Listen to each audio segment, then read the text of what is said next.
Hi everyone, good morning and welcome back to analysis of Amber enterprises.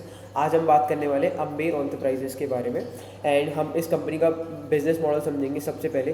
Then उसके बाद इनके जो Q2 financial 26 के रिजल्ट्स हैं जो कि अच्छे नहीं आए हैं उनको समझेंगे। एंड एट द एंड हम कॉल के कुछ इंपॉर्टेंट पॉइंट्स हैं उनको भी डिस्कस करेंगे। फ्यूचर प्रॉस्पेक्ट्स क्या है कंपनी का, वैल्यूएशंस कैसे हैं, will discuss out and figure out everything. So let us start with the analysis of Amber enterprises.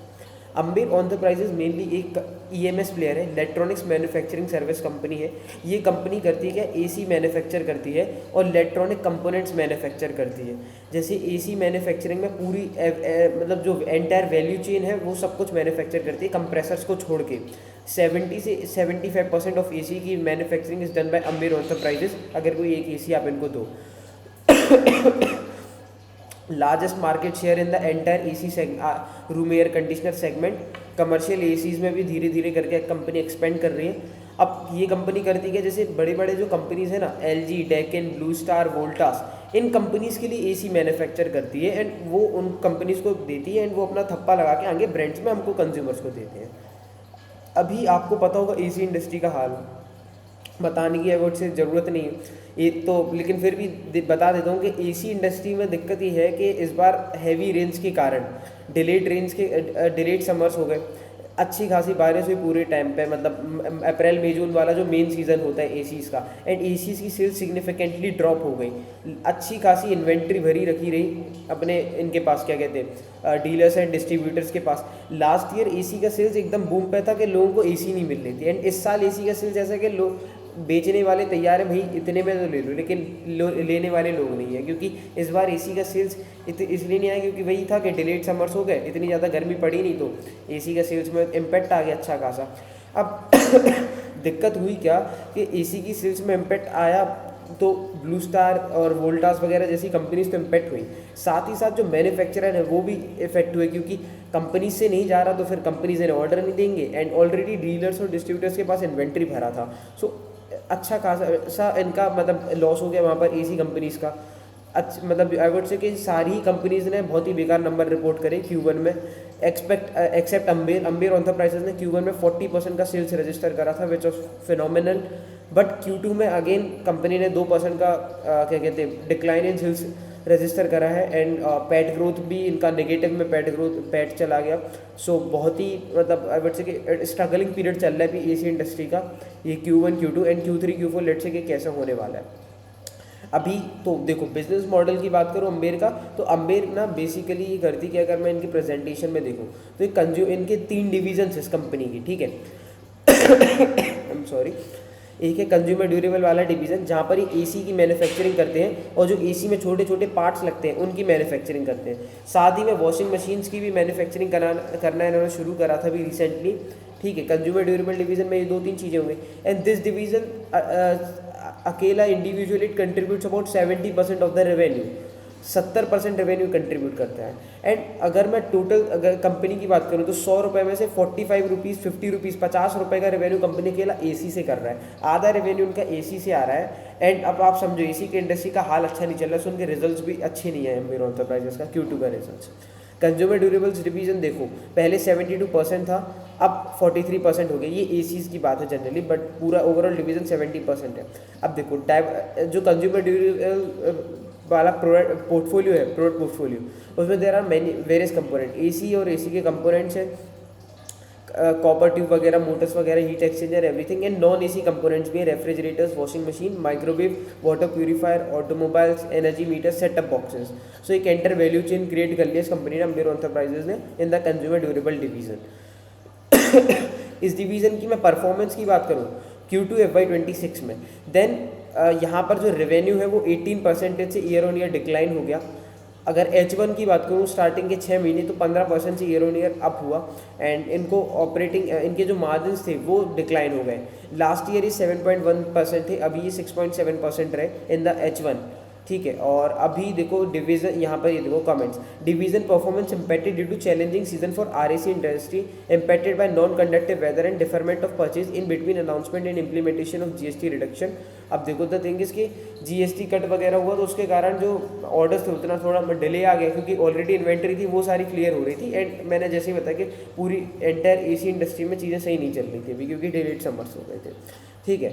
अब इनका ऐसा है कि हम कॉन्फिडेंट है कि हम 13 से 15% ग्रोथ तो लेके आएंगे in the consumer durable division in the entire year. अब लेट्स इंडस्ट्री को आउट परफॉर्म करेंगे 13 से 15%। अब लेट्स सी कि कैसा क्या करते हैं। बट ओवरऑल अगर मैं बताऊं तो कंज्यूमर ड्यूरेबल डिवीजन में मेनली एसी कंट्रीब्यूट करता है, एंड एसी के कारण रेवेन्यू में डिक्लाइन आ गया Q2 में। Q1 में रेवेन्यू बढ़े थे, इसके पीछे का केवल सोल रीज़न ये था, लास्ट ईयर तक इनके कुछ क्लाइंट्स थे जिनके लिए केवल ये गैस चार्ज करते थे एसी में, वो इंपोर्ट करते थे एंड ये गैस चार्ज कर देते थे उनके एसी में। अब इस साल Q1 में क्या करा, उनके लिए पूरा एसी बनाने लगे, क्योंकि वो इंपोर्ट नहीं कर सकते क्लाइंट्स। लेट्स से कि समझ लो डेकन है, डेकन पहले एसी इंपोर्ट करता था और गैस इनसे भरवाता था, तो केवल 100 रुपये का काम कराता था। अब क्या करा, डेकन ने एसी इंपोर्ट करना बंद कर दिया, पूरा काम अम्बेर को दे दिया और कहा कि 1000 रुपये ले लो, पूरा एसी बना के दे दो, ऐसा समझो आप। तो उसके कारण क्या हुआ, लास्ट Q1 में वो क्लाइंट नहीं थे, डेकन लास्ट Q1 में एसी नहीं बनवा रहा था। इस Q1 में एसी बनवाने लगा, तो वहाँ से एक वैल्यू एडिशन, मतलब वहाँ से इनका सेल्स बढ़ गया। सो इसलिए इनका Q1 में 40% का सेल्स ग्रोथ आया था, अभी बेकार आया। अब देखो ध्यान की बात, Q4 की कॉन कॉल में कंपनी ने कहा इनका सेल्स ग्रोथ अच्छा खासा आने वाला है Q1 में, क्योंकि नए क्लाइंट एडिशन वगैरह करो। और ये इन्होंने यही कहा था कॉन कॉल में, हम तो ऑप्टिमिस्ट है कि हम तो इंडस्ट्री को आउटपेस करेंगे, हम एग्रीगेटर ऑफ डिमांड है, ऐसा वैसा। तो अब वहाँ पर ये हुआ कि यार अच्छा खासा रिजल्ट है Q1 में, एंड स्टॉक भी अच्छा खासा भगा। बट Q2 में अगेन रिजल्ट्स बेकार है, स्टॉक गिरने लगा अच्छा खासा, 10% गिरा एकदम से।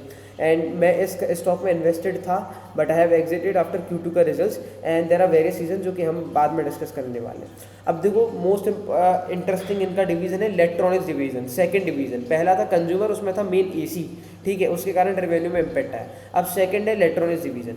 फाइनेंशियल ईयर 18 तक ये कंपनी केवल एसी की मैन्युफैक्चरिंग करती थी। फिर उन्होंने सोचा एसी इंडस्ट्री बहुत साइक्लिकल है, कभी चल गया कभी नहीं चला, मतलब उतना ज़्यादा कंसिस्टेंट बेसिस पे नहीं है, मार्जिन भी कम है, तो क्यों ना कुछ ऐसा करा जाए कि कुछ अलग हटके करा जाए, इलेक्ट्रॉनिक्स डिवीजन में घुसा जाए, ईएमएस पूरा एंटर ईएमएस प्लेयर बनते हैं अपन। तो वही करा इन्होंने, एंटर ईएमएस प्लेयर बनने की कोशिश करने की शुरू करी। तो इलेक्ट्रॉनिक्स डिवीजन में घुस गए भाई लोग, एंड एक दो कंपनीज को एक्वायर करा एंड उनके साथ टाई अप वगैरह करा, समथिंग, ठीक है। अब इलेक्ट्रॉनिक्स डिवीजन में कंपनी करती क्या है, जो बड़े बड़े अप्लाइंसेज है ना, बड़े बड़े इलेक्ट्रॉनिक अप्लाइंसेज हैं या फिर डेटा सेंटर्स हैं, उनमें ना छोटे छोटे कंपोनेंट्स लगते हैं। किसी डिवाइस में पीसीबी बोर्ड लगता है, अगर सुना हो तो पीसीबी बोर्ड्स की असेंबली कंपनी करने लगा, बाहर से मंगाता था टुकड़ों में, पार्ट्स में, एंड उसको असेंबल करके बेचने लगा मैन्युफैक्चरर्स को बड़े बड़े, ठीक है। पीसीबी बोर्ड की असेंबली करने लगा, देन पीसीए बोर्ड्स, मतलब दुनिया भर की चीज़ें काम करने लगे। अभी तक इनके पास 6 फैसिलिटीज़ हैं और एक इनका एक्सपेंशन चल रहा है होसर में, ठीक है। बिजनेस वर्टिकल्स पीसीबी असेंबली और बॉक्स बिल्ड सॉल्यूशन प्रोवाइड करने लगे, जिसमें एल्जिन और पावर वन माइक्रो सिस्टम्स के साथ इनके साथ मतलब टाइप वगैरह में समझ लो एक, ठीक है, एक्विजिशन है कुछ और कुछ उस टाइप में। फिर बेयर पीसीबी बोर्ड्स का काम शुरू कर दिया, कोरिया सर्किट और एसेंट सर्किट्स के साथ ऑन प्रोग्रेस है, कैपेक्स चल रहा है इनका। तो वही है, जो बड़े बड़े अप्लाइंसेज हैं उनमें छोटे छोटे कंपोनेंट्स जो लगाते हैं वो बनाने का काम अम्बेर ने शुरू कर दिया। ये रेवेन्यू पहले 2-3% कंट्रीब्यूट करता था एंटायर कंपनी का रेवेन्यू, धीरे धीरे मार्केट शेयर बढ़ता जा रहा है। लास्ट 2 साल से 100% की ग्रोथ रजिस्टर करी है इलेक्ट्रॉनिक्स डिवीज़न ने। अभी जाके Q2 में ग्रोथ कम हो गया, उसकी बात करूंगा। एंड अगर मैं बात करूं ओवरऑल तो देखो ये 20% रेवेन्यू जो है 100 रुपये में से, अगर अम्बेर 100 रुपये का रेवेन्यू कर रहा है तो 20 रुपये का रेवेन्यू इलेक्ट्रॉनिक्स डिवीजन से आ रहा है, 20 से 25 रुपये का रेवेन्यू। तो बहुत सिग्निफिकेंट इंप्रूवमेंट है, मतलब केवल 6-7 साल में ही इतना अच्छा कर गए, मार्जिन कंटिन्यूसली एक्सपेंड करते रहे, बढ़िया। अब इलेक्ट्रॉनिक्स डिवीजन में जो एक्सपेंशन प्लान चल रहे हैं वो समझ लेते हैं। तो एसेंट सर्किट्स फैसिलिटी एक्सपेंशन जो हॉसर में चल रहा है, construction progressing well for new multi layer PCB facility at Hosur, एक मल्टी लेयर पीसीबी फैसिलिटी बना रहा है होसर में एसेंट सर्किट्स के साथ जॉइंट वेंचर में, ठीक है। अब इसका इन्वेस्टमेंट जो है वो 1000 करोड़ का है, समथिंग 991 CR, ठीक है। ट्रायल प्रोडक्शन कमेंस होगा Q2 FY27 से, मतलब समझो कि एक साल बाद आपको रेवेन्यू में कंट्रीब्यूट होना शुरू हो जाएगा, 1-1.5 साल के अंदर में ये चीज़। अभी बहुत टाइम है, 1 साल का पीरियड बहुत खिलाता है। अब देखो Ascent Korea circuit facility expansion जे और उत्तर प्रदेश में लैंड अप्रूवल वगैरह का वेट कर रहे हैं, दिसंबर 25 तक आ जाएगा लैंड अप्रूवल। उसके बाद यहाँ पर एक फैसिलिटी डाल देंगे, 3200 करोड़ का इन्वेस्टमेंट है, वो करने के लिए तैयार है कंपनी, जिसके लिए इन्होंने अभी एक वो भी QIP भी करा था, मतलब पैसा उठाया था बाजार से, ठीक है। और एक इंजन के साथ PCB पुणे फैसिलिटी का एक्सपेंशन चल ही रहा है, construction progressing well for facility expansion in Pune, बढ़िया है। इलेक्ट्रॉनिक्स डिवीजन में 85% रेवेन्यू इनका PCB बोर्ड असेंबली और बॉक्स बिल्ड सॉल्यूशन से आता है। क्या होता था, PCB बोर्ड बनाया, उसके साथ बॉक्स बिल्ड सॉल्यूशन बना दिया, मतलब उसको एक बॉक्स में फिट करके दे दिया, तो वो कहलाता बॉक्स बिल्ड सॉल्यूशन, जिसमें सारी चीज़ें कंपोनेंट्स वगैरह लगा के दे दी, ठीक है। तो इससे 85% रेवेन्यू आता है इलेक्ट्रॉनिक्स डिवीजन का, और 15% बेयर PCB बोर्ड से आता है, जो कि अभी इंक्रीज होता जाएगा धीरे धीरे। अब ये देखो 2-3% से साला 20% पे ले आया ये अपना इलेक्ट्रॉनिक्स डिवीजन, तो बहुत सही तगड़ी ग्रोथ कर रहा है इस डिवीजन में। तो प्रोडक्ट पोर्टफोलियो टारगेट सेगमेंट देखो, consumer durable, automobile, smart watch, IT, telecom, defence, aerospace, noise करके जो कंपनी घड़ियों वाली वो इससे बनवाती है अपना काम, कुछ ना कुछ PCB बोर्ड वगैरह जो भी है कंपोनेंट जो कि घड़ियों वगैरह में लगते हैं वो इनसे बनवाते हैं। अब इलेक्ट्रॉनिक्स डिवीजन का परफॉर्मेंस अगर मैं देखूँ, H1 में 60% का ग्रोथ है, क्योंकि Q1 में 100% का ग्रोथ करा था। आई वॉज अमेज्ड कि 100% का ग्रोथ कंटिन्यू रखा, बट Q2 में इसने फिर से फालतू का काम कर दिया, 30% का रेवेन्यू ग्रोथ दिया है बस केवल Q2 FY26 में इलेक्ट्रॉनिक्स डिवीजन में। अभी तक 100% का जो मोमेंटम था ना, वो साल इसने ब्रेक कर दिया, 30% का ग्रोथ है, and I was disappointed due to this point, and इसलिए मैंने स्टॉक को एग्जिट करा। एक तो ये डिवीजन था इलेक्ट्रॉनिक्स डिवीजन, और भी 1-2 रीजन से जो डिस्कस करेंगे। रुको, अब ये कह रहे हैं स्ट्रॉन्ग डिवीजन ग्रोथ, हाँ वो मैंने माना H1 में, लेकिन Q2 में क्या करा, तुम पहले 100% से करते थे, 30% से कर रहे हो, तो ये गलत है कंपनी के लिए, मतलब एज अ कंपनी के लिए नहीं, एज एन इन्वेस्टर हमारे लिए गलत है। अदर अपॉर्चुनिटीज़ भी अवेलेबल है मार्केट्स में, हम उस पर क्यों ना जाए फिर। अब इंजन इलेक्ट्रॉनिक्स का जो स्टेक परचेज है वो भी कंप्लीट हो गया। Operating margin expected to reach double digit by FY27 driven by growth momentum strategic action. इस सेगमेंट में हो क्या रहा है अभी मेनली कि अच्छा कर रहा है अब, लेकिन कैपेसिटी भी देखो 100% वगैरह पर चल रही है, उतना ज़्यादा स्पेस है नहीं, तो अभी धीरे धीरे एक्सपेंड कर रहे हैं। अब एक्सपेंशन में लग जाए कम से कम 1 साल में प्रॉपर 1-2 फैसिलिटी बन के तैयार होंगे, उसके बाद रेवेन्यू में कंट्रीब्यूट करना शुरू करेंगे। और जो फैसिलिटी बन रही है उनमें कैपेक्स ऐसा वैसा नहीं है, अच्छा अंधा पैसा लग रहा, मतलब अभी तक 4-5 हज़ार करोड़ रुपया लग जाएगा इनका, 3200 उसमें लग रहा, 1000 उसमें लग रहा, 4-200 तो ये हो गया, 500-600 तो ऐसे ही हो जाता। तो मतलब तकरीबन 5,000 करोड़ का कैपेक्स कंटिन्यूस बेसिस पे भी इन्हें 2-3 साल के टेनर में करना पड़ेगा, तब जाके उनकी फैसिलिटी बनेंगी, और उसमें फिर स्टाफ लगाओगे, फिर धीरे धीरे उसकी कैपेसिटी बढ़ेगी, तो बहुत टाइम लग जाएगा रेवेन्यू में कंट्रीब्यूट करने में ढंग से, एंड उसका प्रॉफिट मिलना, ऑपरेटिंग लेवरेज मिलना, वो सब में बहुत टाइम लग जाएगा। हालांकि स्कीम वगैरह है गवर्नमेंट की जो चल रही है, अच्छा है, चलने दो वो। पावरवन माइक्रो सिस्टम को एक्वायर करा था 5 अगस्त को, 60% स्टेक खरीदी है कंपनी ने। कंपनी बनाती है इसमें सोलर इन्वर्टर्स, ये वाली company UPS system, EV charger, battery, BESS theme में भी है, ठीक है, ओवरऑल सही है। अब तीसरा डिवीज़न रेलवेज डिवीज़न। रेलवेज के लिए क्या करते हैं कि जो रेलवेज में ना छोटे छोटे कंपोनेंट्स, बड़े बड़े कंपोनेंट्स EC वगैरह होते हैं, मेनली समझो कि जैसे रेलवेज डिवीज़न में जो रेलवेज हैं कोचेज़ वगैरह, उनमें जो AC लगते हैं उसका काम अम्बेरो एंटरप्राइजेस करता है, ठीक है। इसके लिए एक फैसिलिटी करेंटली कंपनी के पास है, 2 नई फैसिलिटी आने वाली है, 2,500 करोड़ की ऑर्डर बुक की विजिबिलिटी है, कंफर्म नहीं है, विजिबिलिटी है ऐसा, ठीक है। और जॉइंट वेंचर है यूजिन मशीनरी के साथ। डाइवर्सिफिकेशन ऑफ प्रोडक्ट पोर्टफोलियो देखो तो सबसे पहले तो यार मेट्रो के जो कोचेज़ वगैरह बनते हैं रेलवे और मेट्रो के, उनमें HVAC का काम करती है, AC का, पेंट्री डोर्स वगैरह बनाना, गैंगवेज, ब्रेक्स, कॉपलर्स वगैरह, pantograph, driving gears, micro system, defence, ये सब। और साथ में बियॉन्ड रेलवेज डिफेंस में भी घुस गया, डेटा सेंटर में भी घुस गया, बस में भी घुस गया। मतलब रेलवे सेगमेंट के अंदर जो काम करता था ना, AC बना के देता था रेलवेज के लिए, कोचेज़ के लिए, अब वो डिफेंस सेक्टर में भी चला गया, डेटा सेंटर के लिए भी heating, ventilator and air conditioning solution provide कर रहा है, AC वाला काम कर रहा है, बस के अंदर भी HVAC का काम कर रहा है। इस डिवीज़न की परफॉर्मेंस देखो, H1 में 17% का ग्रोथ था, Q2 में 7% का ग्रोथ था। इनका कहना है कि Q3 Q4 में ग्रोथ अच्छा आ जाएगा, एंड अगले 2 साल में टारगेट है रेवेन्यूज डबल करने का, 2 या 3 साल में टारगेट डबल करने का। आई होप सो कि हाँ, revenue optimistic of doubling the divisions revenue for the next 2 financial years. तो ठीक है, अगर रेवेन्यू डबल कर लिया then it is a good sign in the railway division. ये डिवीजन केवल 10% ही कंट्रीब्यूट करता है। आई वुड से कि ठीक है, डिसेंट है, ग्रोथ यहाँ पर भी उतना खासा नहीं है, वही है। अब एक बार ना इनका कंसोलिडेटेड P&L अगर मैं दिखाऊं तो ये देखो Q2 FY26 में 2% से सेल्स को डिक्लाइन हुआ, बट H1 में सेल्स 25% से बढ़ा, ठीक है। अब पैट जो था इनका, पैट वही है कि इनका पैट लास्ट ईयर 21 CR का था एंड इस साल 32 CR का इन्होंने लॉस रजिस्टर करा है। सो बेसिकली 1.2% पैट मार्जिन से -2% पे आ गए एंड मेन रीजन था AC डिवीज़न अंडर परफॉर्म कर गया इनका, एंड Q2 Q3 वैसे ही AC डिवीजन्स के लिए बहुत ही बेकार होते हैं, मार्जिन भी ऑप्टिमल मतलब एकदम मिनिमम बेसिस पे होते हैं, 5-6% के मार्जिन होते हैं। जनरली AC में मार्जिन भी नहीं रहता था, 8-9% के ऊपर कोई कमांड ही नहीं कर पाया आज तक इतिहास में। तो वही है कि इतना अच्छा खासा नहीं है रिजल्ट्स, मतलब ओवरऑल रिजल्ट तो बहुत ही बेकार लगा मेरे को। 2% से अपना रेवेन्यू डिक्लाइन कर दिया। H1 का दिखा रहा है फिर ऊपर से कि H1 में इतना ग्रोथ करा, वो माना, लेकिन मोमेंटम कंटिन्यू नहीं करा ना, वो चीज़ गलत है।